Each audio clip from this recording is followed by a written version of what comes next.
Tollywood star హీరోలు, అందులో రామ్ పోతినేని లాంటి క్యూట్ హీరో అంటే ఎవరికి ఇష్టం ఉండదు చెప్పండి? అందరికీ ఇష్టమే కదా. అమ్మాయిలైతే ర్యాపో అంటే పడిచేస్తారు కదా. అలా ర్యాపో అంటే పడి చచ్చిపోయే శ్రీ సత్య తన అత్యుత్సాహంతో ర్యాపోని ఇబ్బంది పెట్టారు. ఇంకో రకంగా మన మాటల్లో చెప్పాలంటే ఓవర్ యాక్షన్ కూడా చేశారు. మరి హీరో ఊరుకుంటారా? ఊరుకోరు కదా. దెబ్బకు నెంబర్ బ్లాక్ చేశారు. శ్రీ సత్య ఓవర్ యాక్షన్ కు తను గట్టి రియాక్షన్ ఇచ్చాడు రామ్ పోతినేని. అయితే అంతలా శ్రీ సత్య ఏం ఓవర్ యాక్షన్ చేసిందంటే హీరో రామ్ పోతినేనికి ఐ లవ్ యూ అంటూ మెసేజ్ చేసింది. ఎస్, ర్యాపో అంటే పడి చచ్చిపోయే శ్రీ సత్య ర్యాపో కోసమే సినిమాల్లోకి వచ్చింది. అలాంటి ఈమెకు ఓ fine day Ram Pothineni number దొరికింది.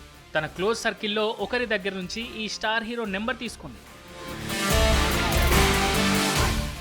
మరి ర్యాపో ఫోన్ నెంబర్ తీసుకున్న శ్రీ సత్య గమ్మున ఉండబట్టలేక ఐ లవ్ యూ అంటూ ఈ స్టార్ హీరోకు మెసేజ్ చేసింది. దాంతో కాస్త ఇబ్బంది పడిన ర్యాపో ఈమె నెంబర్ను బ్లాక్ చేశాడట. రీసెంట్గా ఓ పాడ్కాస్ట్లో స్వయంగా ఈమె ఈ విషయం గురించి చెప్పడంతో ఇప్పుడు ఈ విషయం నెట్టింట తెగ వైరల్ అవుతోంది. శ్రీ సత్యను ర్యాపో సమేతంగా ట్రెండ్ అయ్యేలా చేస్తోంది.